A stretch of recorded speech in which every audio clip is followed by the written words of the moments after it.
This is the Calvert family Scotland trip. We took a flight from DFW to London, LHR to Edinburgh, Scotland. It's a long flight, particularly with the 12-year-old, but we managed. Everyone had a really good flight there. Now that we're all gross after flying. Say hi, Owen. Hello. We stopped in Giraffe Restaurant in Heathrow Airport so Crystal could get her mimosa and mushy peas and fish and chips. And very quickly, right off the bat, we miss our creature comforts of air conditioning in America. It was about 80 degrees, no air circulation, fans or nothing. It was surreal to see people still in sweaters while we are from Texas and sweating in this no airflow building. And a quick taxi ride from the airport to our under renovation Hilton Carlton in downtown Edinburgh. So this is our view in Edinburgh. The hotel room. Fortunately, they have the window locked up, but you can see we've got an amazing view of the skyline. 5th floor, looking down into a street. Facing south. Facing the south. It's beautiful. It's gonna be rainy about 3 p.m. today. Nice in 60s. Be beautiful weather.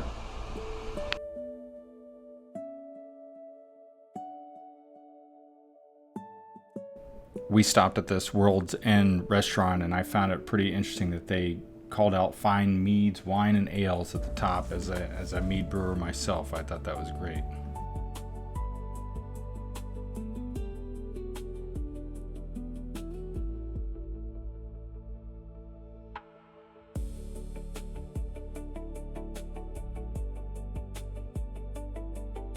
Mr. Owen wanted a picture in front of Cockburn Street.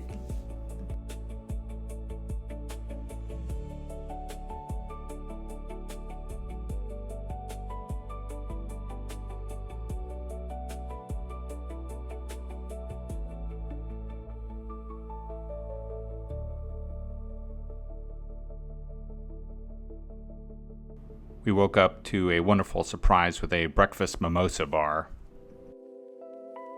It's at this point of the day that we split up so that I can do a whiskey tasting experience, and Crystal and Owen go to do their own thing for a bit. One of the most amazing things about this tour was there's a room that a pharmacist had prepared a unique collection of scotches with over 3,400 bottles. It is one of the world's largest collection of unique scotch. And it was amazing just to be in this incredible room with millions of dollars of scotch, just top to floor to ceiling, 4 shelves, wrap around room. Absolutely incredible.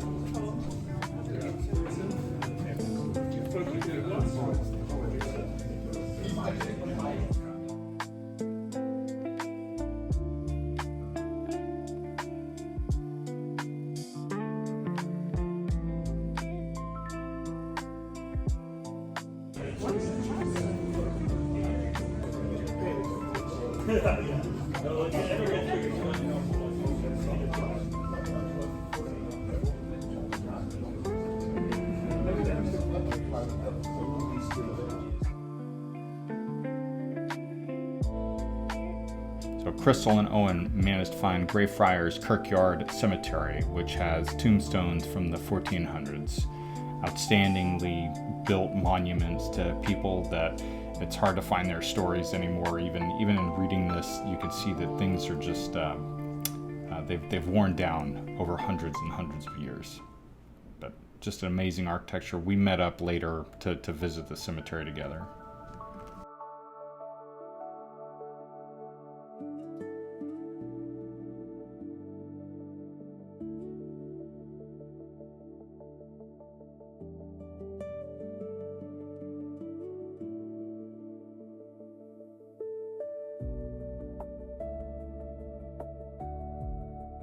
Of course, Owen found the playground and made some new friends.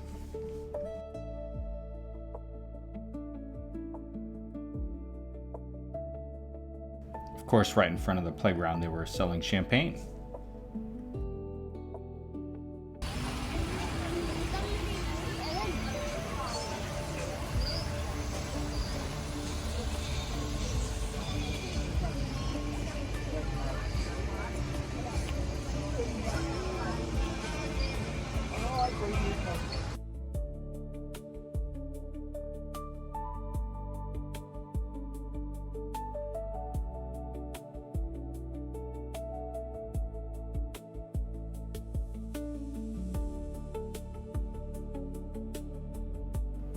Owen's big request for this trip was to do Harry Potter things, and one of the things Crystal found was a place where you get to mix your own magic potions.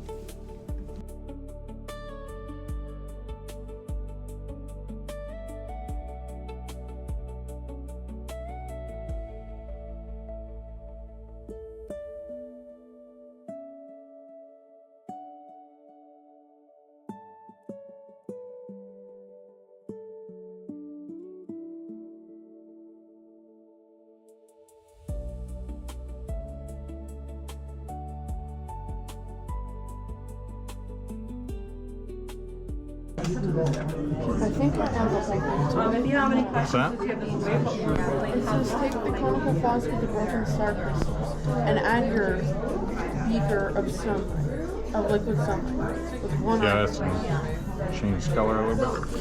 So I think I did. What's wrong? I got blue color on my finger. Oh no. Yeah, I didn't mean to. I thought I was being careful. That's so neat. Oh, How look at it. Yeah. Now, when it's still bubbling, you don't drink it. Yeah, I know. Okay. For the thing to stop. Well, look at how cold it is. The glass is freezing on the edges. It's neat.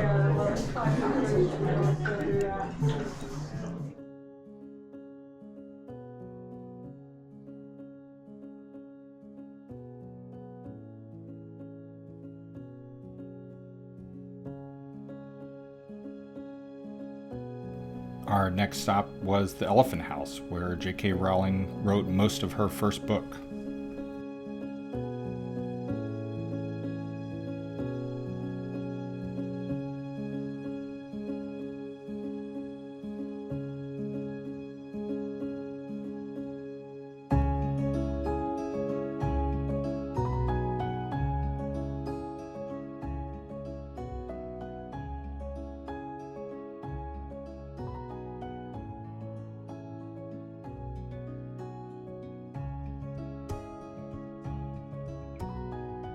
They, of course, serve butterscotch beer here, which Owen had to try.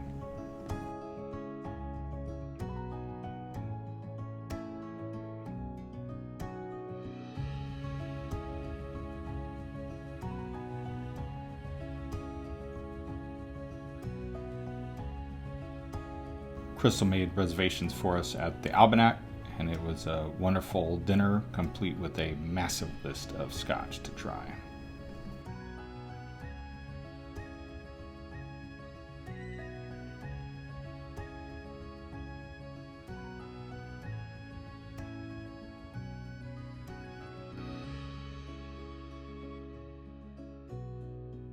This bar we stopped at was interesting and had soccer hooligans, and then we had our own story out of this.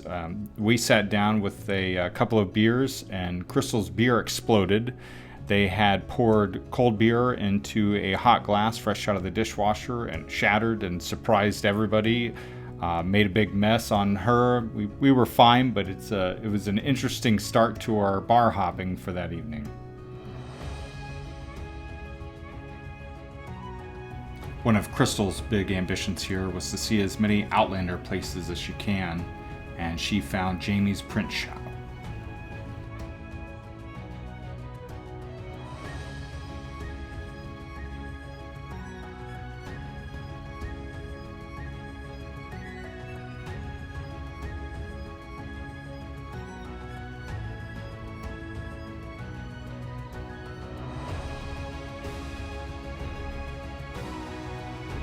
Crystal scheduled an Outlander tour where we visit various scenery from the hit series Outlander with Charlotte Gollage, who starred in Season 1, Episode 4 of the Starz series Men in Kilts, showing off Greyfriars Kirkyard.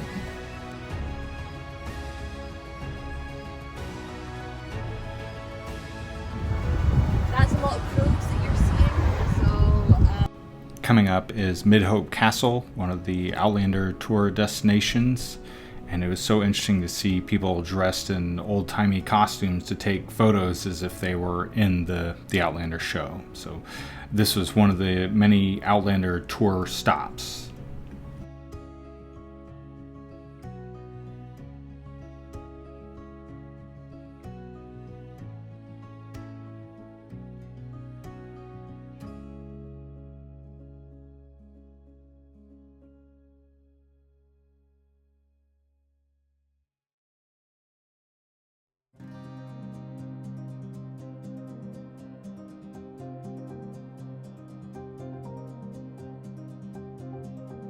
One of the things I found really interesting was this used to be a working farm, but the demand for visitors for Outlander became so strong that they kind of threw in the towel and just became a tourist destination for the show.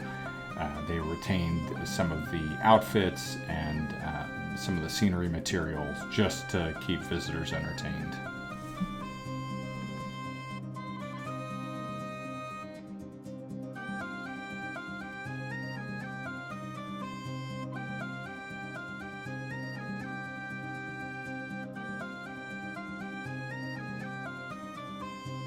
Our next stop is Blackness Castle, which was used for some of the fighting scenes and intrigued Owen because it had a real functioning prison at one point in time, as well as looks like a battleship, which you'll see from this next vantage point.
Doors.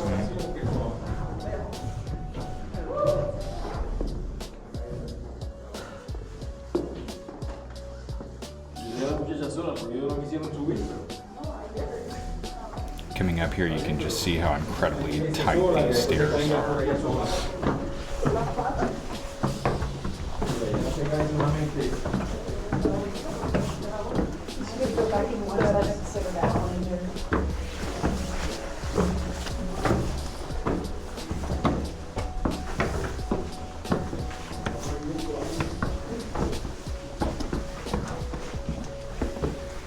You can just imagine being at the top of this castle with a cannon ready to defend your home.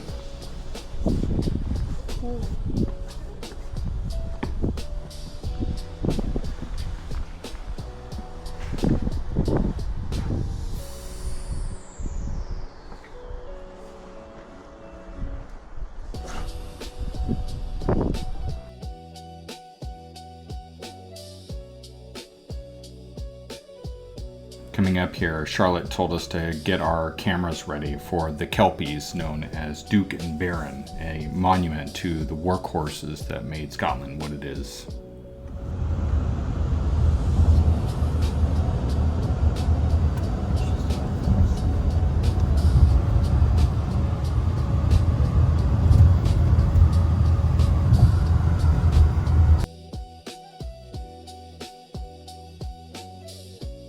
So this is Charlotte's home, and she lives on a cottage in the Hopetoun estate. She has a princess lifestyle, which you will see here in a moment, because her backyard is something out of a storybook.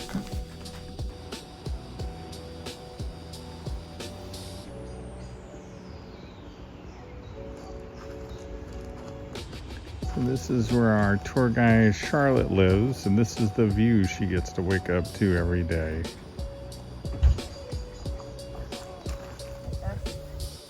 Come on, Ginger. You go in the field sometimes? No, because they've got calves. They wouldn't be happy. Here comes Speckles running up the back. Come on, Penny. Penny. This one here is Penny. Oh, the big one? The big one. She's got a little... Come on, this is Ginger. There you go. Just reach it out. Ginger will take it. There you go. Big one's Penny. There you go. Little one's Ginger. And then that's Penny's baby there. Ginger. 62. Ginger. Yeah, I felt the tongue. They put a long tongue. What about the baby? The babies, no, Penny probably wants it more because they're still feeding off their mum a bit. Oh, There you they're go. fighting over it. There you go, there you go. That one's got the horns. Oh, which one? There. Oh, yeah. It looks like a longhorn. No. There we go. At the moment, I don't think Penny and Ginger are going to let anybody else in. There you go, Speckle. Watch hand, bud. Yeah. We'll get that, don't worry. Let me knock that out of the way. Oh, you almost there, Ginger.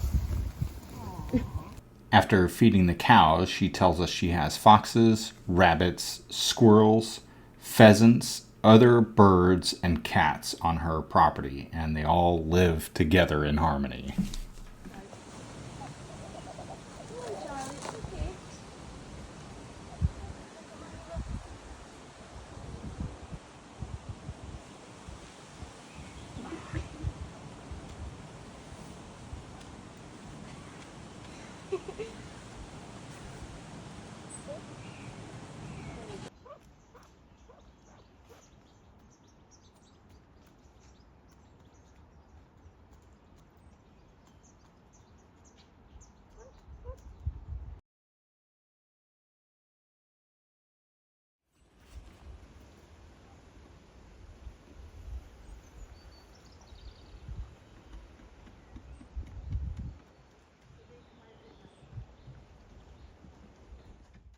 Coming up is Hopetoun House, which is a common scene filming location for Outlander, and it is owned and used by an earl.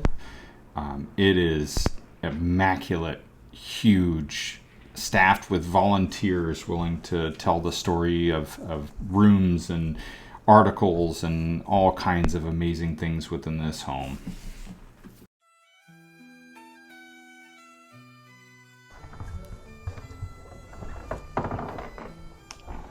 Wow, neat. Those are real books. Look at that.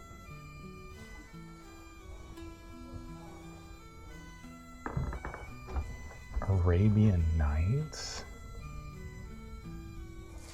No way.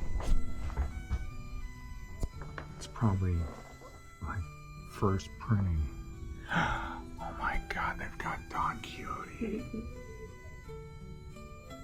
Oh my God. I mean, these books are probably hundreds of thousands of dollars alone. It's nothing for the $11. No, but I'm just looking at this thinking, oh my God, we're staring at several $1 million here. This is Voltaire. Oh my God, that's incredible. You don't want to touch anything and be that guy, but I mean, my word, these are... This is it here. It's 1623. Oh my And it goodness. was printed for the reason being that people were travelling more, but they needed a dictionary because there can be, even in a language like in English, we have spellings that are the same meaning but different sure. spellings for one word. So this was to identify more freely what words meant, and it was one of the first ones, 1623, and the academy still exists in Italy. And if there's new words, they then get added. Oh, Yeah. wow. That's incredible. 1623 dictionary. So 1540 is the oldest book. We've got a first edition of Charles Dickens, and we definitely know it's a first edition.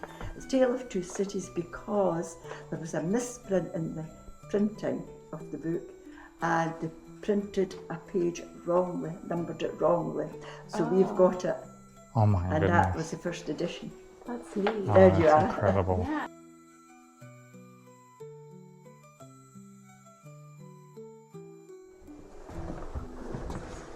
Oh, excuse me. So that was all covered in white paint.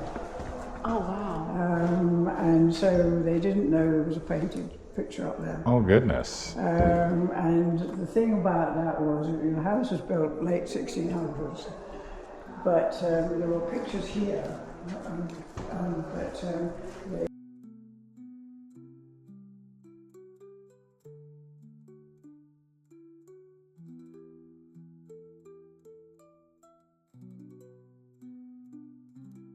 Sadly, I had to remove the audio from this portion of the video because I was being myself and being rather crude, but these bedrooms were amazing.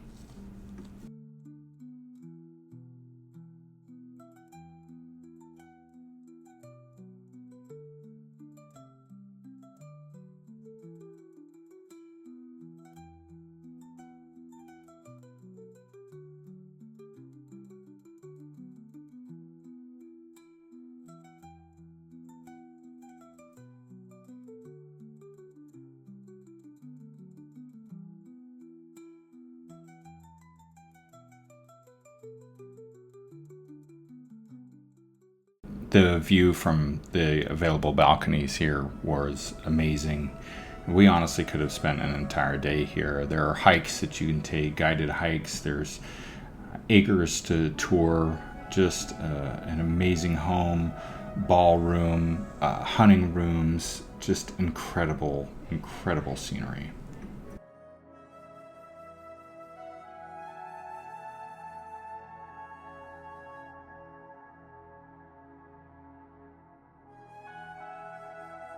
It is in this little cafe on site that we fell in love with cherry bakes.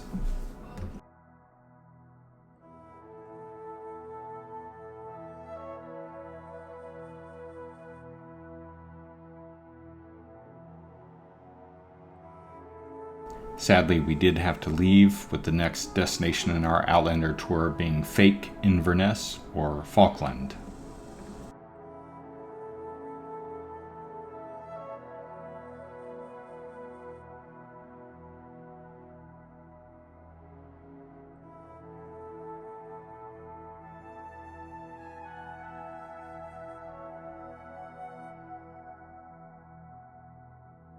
The next stop was Doune Castle, which is a location for both Outlander and the Monty Python and the Holy Grail.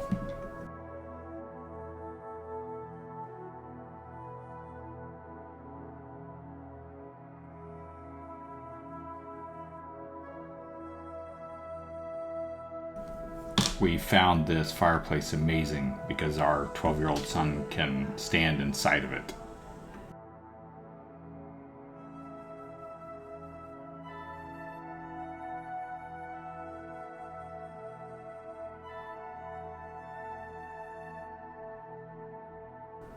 Once our tour was over, we made a visit to Gordon Ramsay's Burger Street for Mr. Owen's dinner.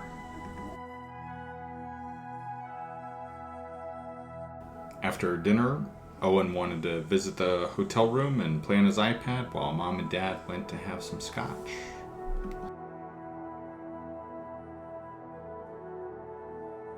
So one of the things the Almanac had was Sam Hume's the Sassenach that Krista wanted to try, which is a blended whiskey. Unfortunately, not her favorite.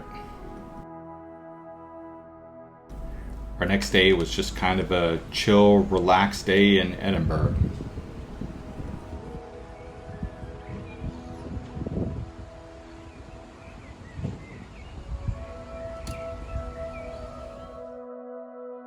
We made it out to the National Museum of Scotland. Scottish people consider themselves inventors. They were the ones to clone Dolly the sheep. They participated in creating vehicles and engines and all kinds of inventions. So this had a lot of really interesting artifacts and things on display.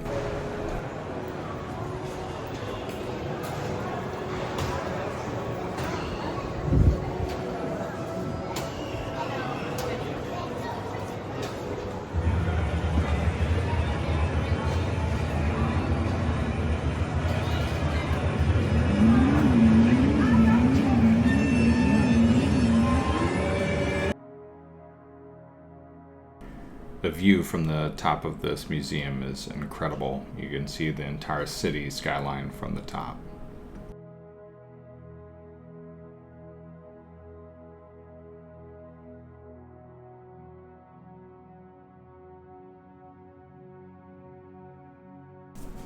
We went and had lunch at a local diner where Crystal was able to get a bratwurst and I was able to enjoy some German schnitzel.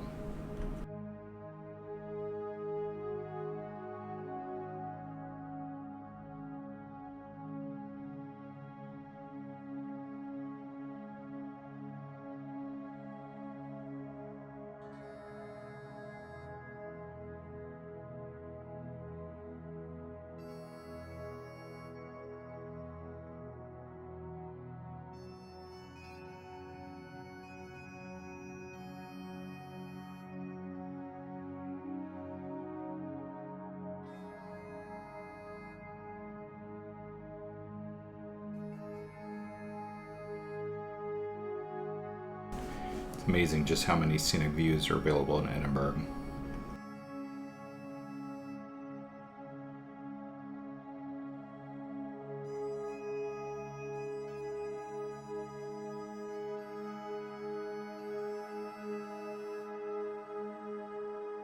These steps coming up were all kinds of colors, but carrying suitcases up and down them to get to the train station made it not so great. For our train ride, we had some baked beans and haggis for breakfast with a side of eggs and potatoes. I debated on including this, but I thought it was an interesting story. So we discovered on our last day that there was an air conditioner, but as part of renovations, they had disabled it and covered it with this really wonky plate. And on top of closing the windows off, there's just no air circulation. And I ended up speaking to housekeeping who said they hated working the 5th floor because it's the only floor where they've disabled all the air circulation in the rooms, and the rooms are uncomfortably warm. And I thought that was really interesting and kind of offered a pretty poor experience for the Hilton Carlton.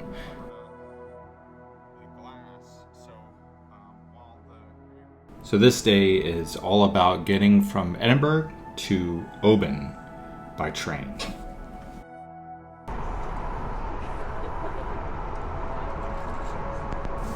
For about 3 hours, we had non-stop incredible views of hills and water and valleys and just an obscene amount of beauty coming out of this train ride.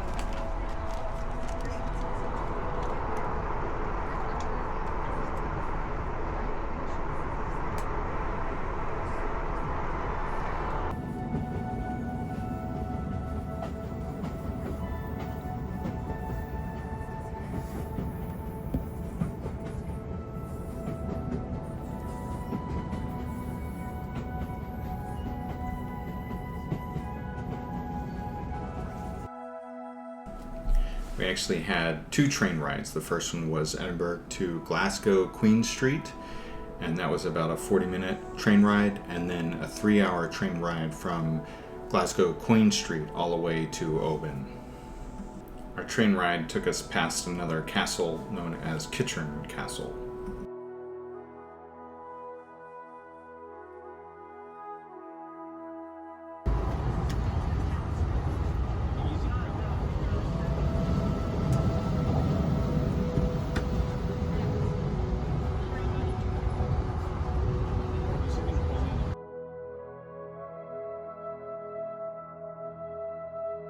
This is our layover at Queen Street in Glasgow.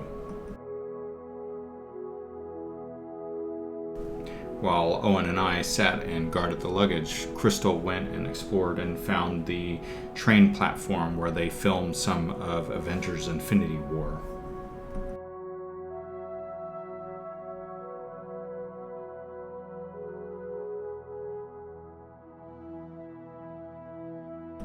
One of the things you gotta love about public transport there is the ability to drink on the train.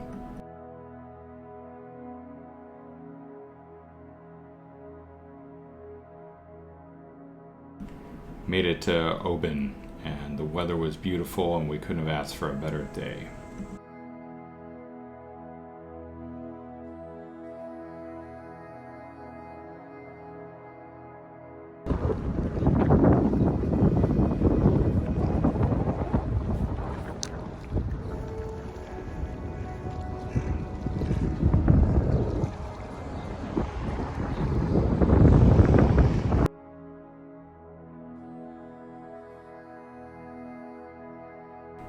Here in Oban is where I picked up my bottles of scotch. This first place here is where I picked up a bottle of Distiller's Edition Oban. And then after my tour here at the Oban Distillery, I went with a bottle of Glen Scotia and a bottle of Bunnahaven.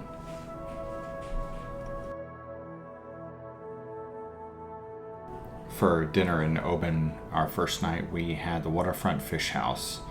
And small portions, wonderful tasting menu, everything freshly caught, just delicious. So this is what it looks in Oban at 9:15 p.m. during the summertime.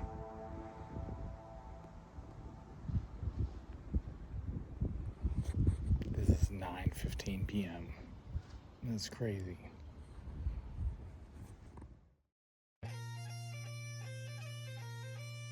This is our first full day in Oban, and this is when I get to have my Oban Distillery tour. We started off with grabbing some hot chocolate for Owen at this local chocolate bar, and we ordered these toasted marshmallows that were entirely too large for the cup and impossible to drink.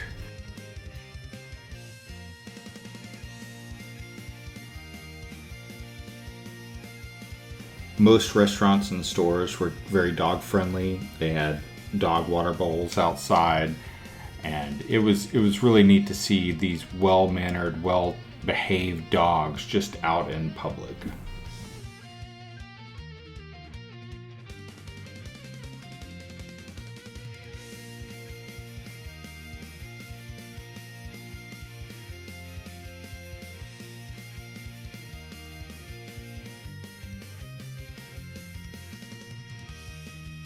This was the original masher used by Oban for almost 100 years. It's incredible to see. They no longer use it because it's not sized enough for the current demand.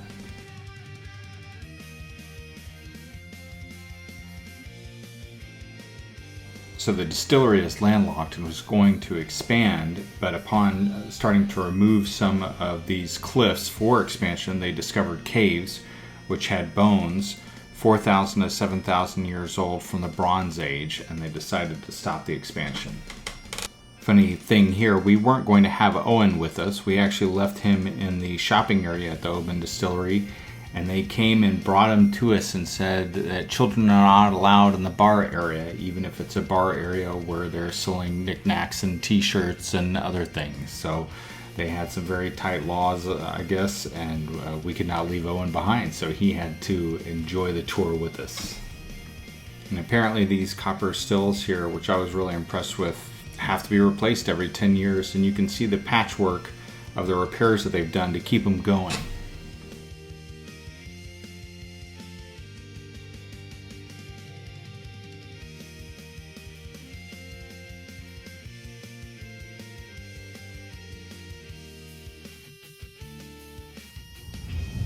One of my asks for Scotland was to see where Skyfall was shot, the valley that the ending of Skyfall was shot, and Crystal found a tour guide by the name of Rab, R-A-B, Black, who also happened to be an extra in Monty Python and the Holy Grail when he was 15. And a couple of fun stories about that.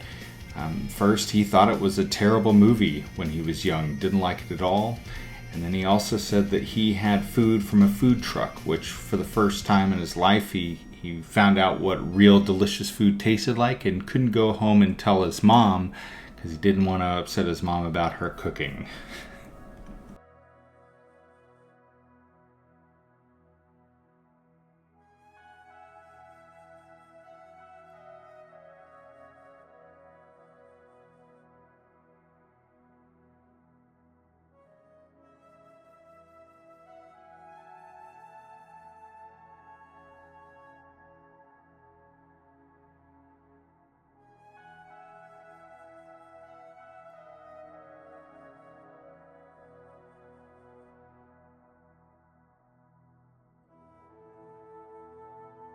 Coming up here is Glencoe, the site of a massive betrayal by Scottish government forces, specifically the Earl of Argyll, who had his men stay with the MacDonalds for 7 days and then turn on them due to a previous affront for the king.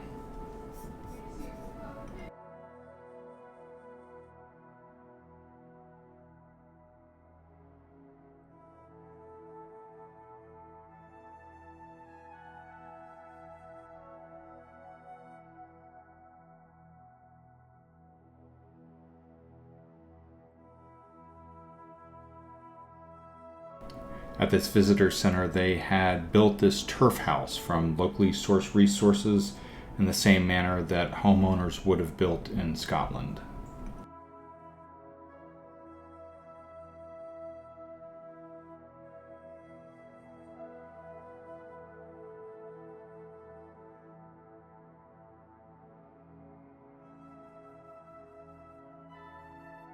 This is the back view of that turf house, sitting on the back of this visitor center in this amazing scenery.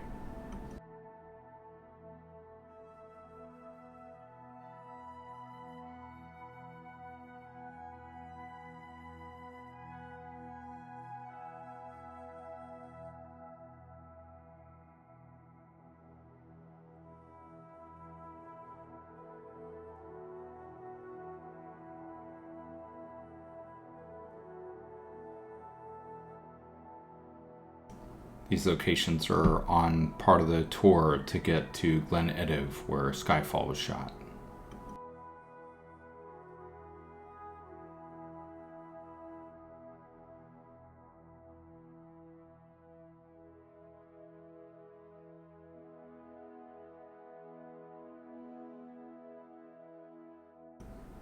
This is Glen Etive.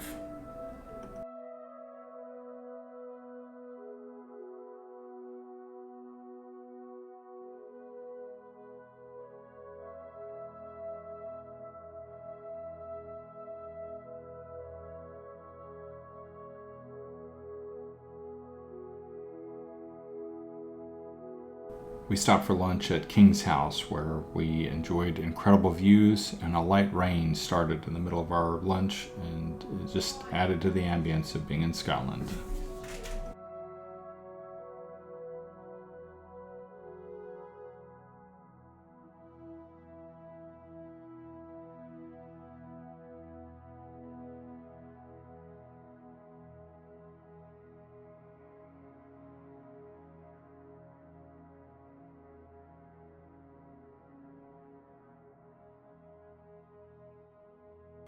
Crystal conveyed that we hadn't seen the Scottish cows up close, and Rab informed us that he would be more than happy to help us trespass on the MacDougall's farm, as long as we were willing to say that our family heritage was from MacDougall. And we did. So we ended up trespassing in the middle of Glencoe on the McDougall farm so that my wife and son could see these Scottish cows.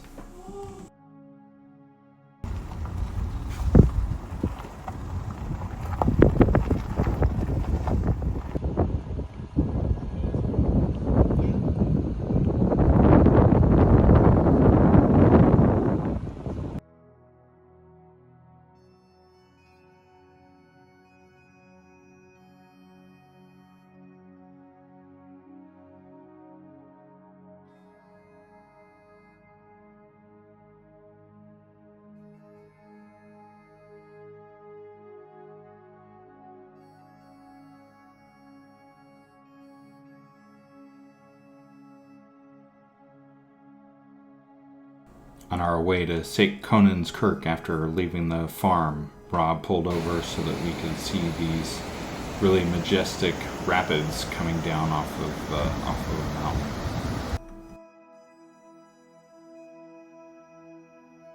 So this church puts all us sons to shame, as this was a son's built church for his mother.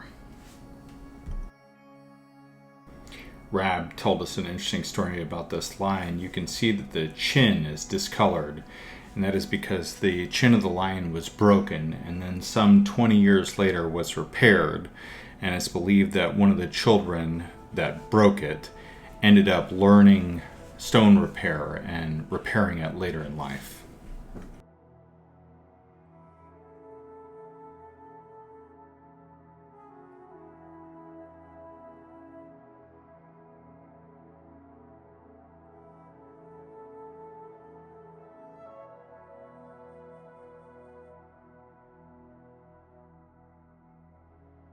Rab pointed out that the gargoyles on this church are actually rabbits.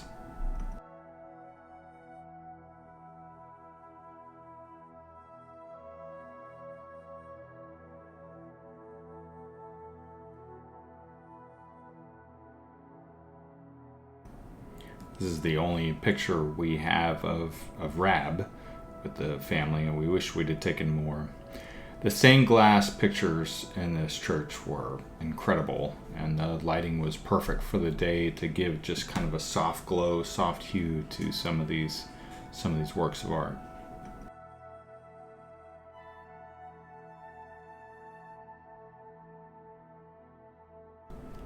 We have dear family friends who their clan is the McNaughton clan.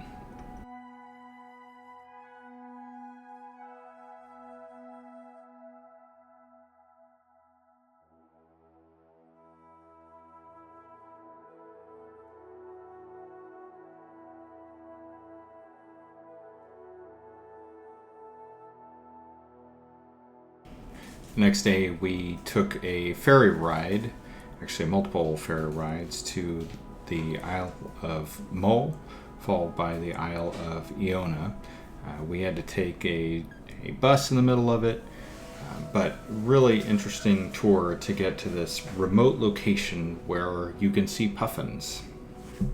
After this 45-minute ferry ride, you hop on this bus for an hour-long trek across the Isle of Mull, and it is incredibly intimidating as it's a single-lane road shared with vehicles, and we're on a double-decker bus.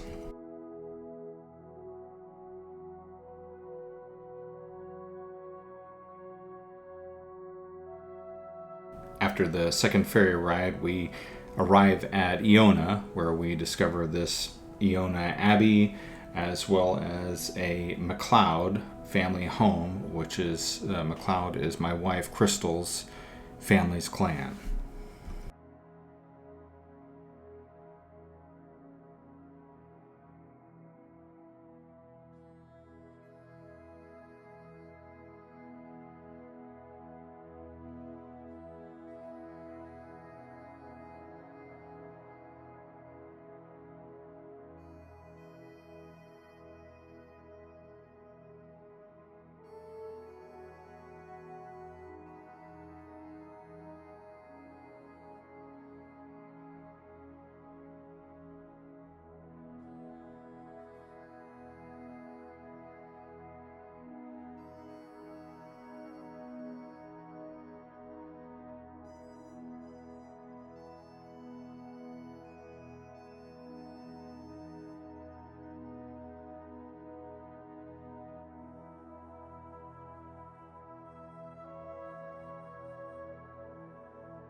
behind the abbey, they had two things. They had a little cemetery, but they also had a small museum dedicated to artifacts from the original build, including the original cross, which unfortunately couldn't survive the weather.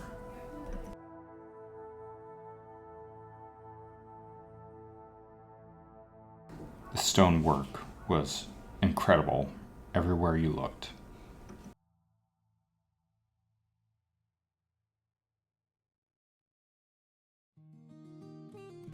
It's funny to see how I literally would not have been able to get into their doors. And then this is the replacement cross.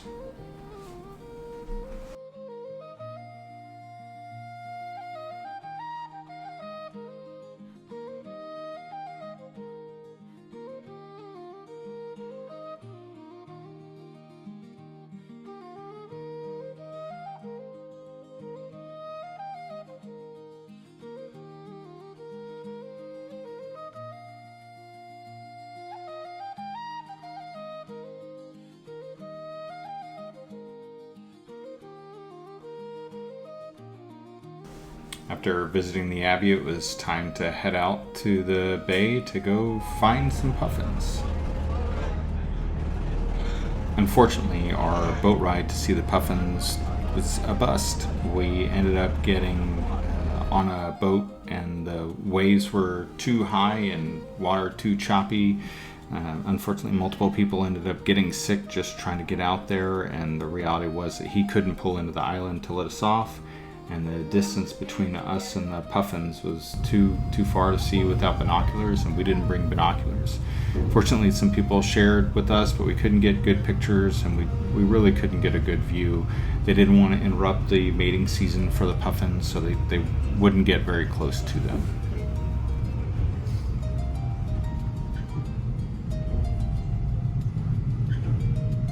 These are Fingal's caves, which have some literary poet significance, but I couldn't quite understand the guy, and looking up online there's a bunch of disagreement about essentially the importance of these caves, but they're neat. It was neat to see.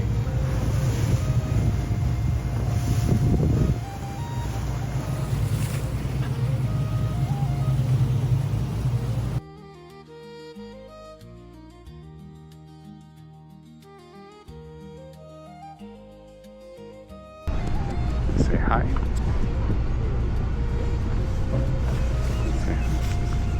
There's puffins over there.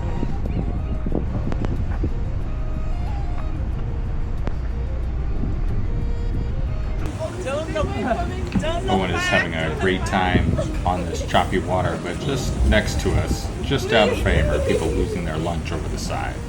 Oh, we're going farther away.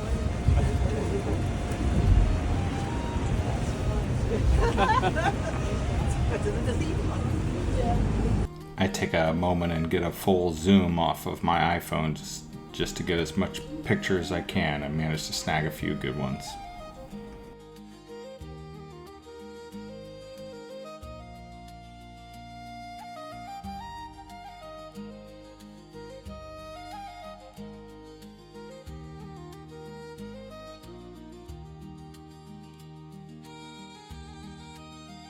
This is Iona Abbey from the water. That was the end of the tour, and now we're on our way back to go back to Mull and then to Oban.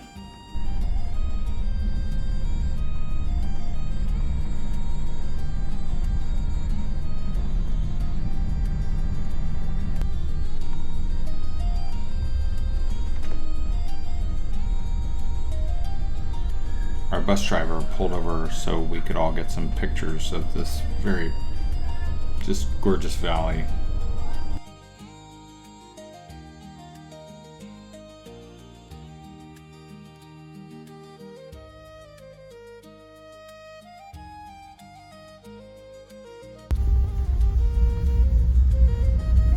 When I talk about intimidating bus drive, this is the kind of thing that is just amazing that it functions, and we didn't see any accidents, because I don't know that you could pull this off in the States.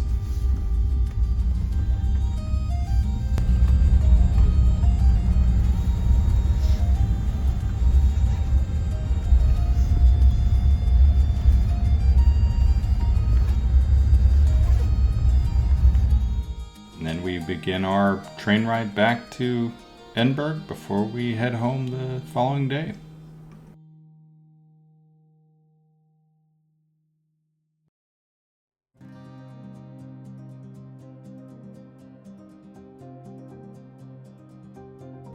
Crystal is behind me taking some photos because we didn't realize that we would have about 200 steps to climb with our luggage after the train ride, and everyone was tired and exhausted, so I ended up carrying mine and Owen's in one pass, coming back down and collecting her in her bag so that we weren't all too tired.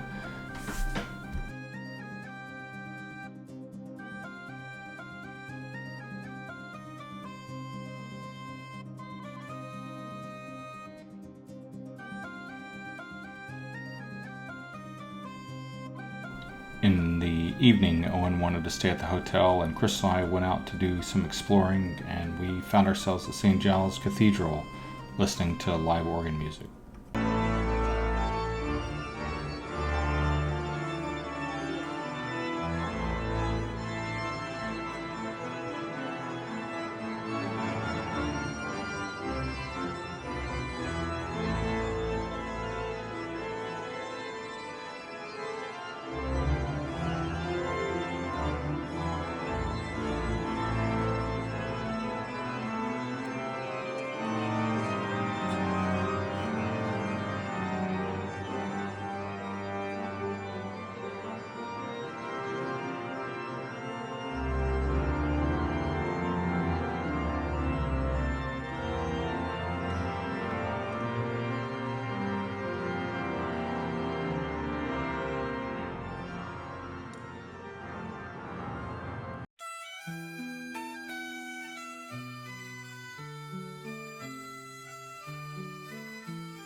Story time about our final night in Scotland. My wife and I wanted to finish with dinner and drinks. We started with a little bit of bar hopping and then went and had French onion soup and bread and butter at a little Paris boutique shop. And then we went and had pizza with Owen at a place where the gold leader from Star Wars created it. Unfortunately, we discovered that none of that sat very well with my wife over the evening. She was sick and did not get a good night's sleep. We managed to get through a very rough taxi ride and get to the airport, get through security, only to find out that our flight from London to DFW was canceled. We had already been through security for our flight from Edinburgh to DFW, and American Airlines had canceled that leg from London to DFW. We ended up working with British Airways to get rescheduled, and we went from 2 flights to 3. We managed to get through security 4 separate times after being misdirected on where we needed to lead, given our cancellation 3 different times. And surprise, I could not believe it, we managed to get home same day with our luggage after 3 flights. We ended up going from Edinburgh to London, London to Denver, Colorado, Denver, Colorado to DFW, getting home about the same time we would have because we had originally had a 4-hour layover. Amazingly enough, we had to run twice down So in London, we had to do a full terminal transfer, and if anybody's been through Heathrow Airport, that is 4 flights of stairs, a train ride, back up 4 flights of stairs, and we had the very last terminal, or the very last gate in that terminal. And then after arriving at Denver, there was a B5 through B99 terminal, and we were B91 and had less than 45 minutes before boarding, and had ran to this final destination only to realize that there was no place to buy water, and obviously through TSA and security you can't carry bottled water. So we're thinking, okay, well, we'll get on the plane and get water, and then we find out that there's a 45-minute delay because they're down to one runway. So everything that could have gone wrong getting home did, but we did manage to get our luggage. We got home, everybody made it, and that was the end of our trip.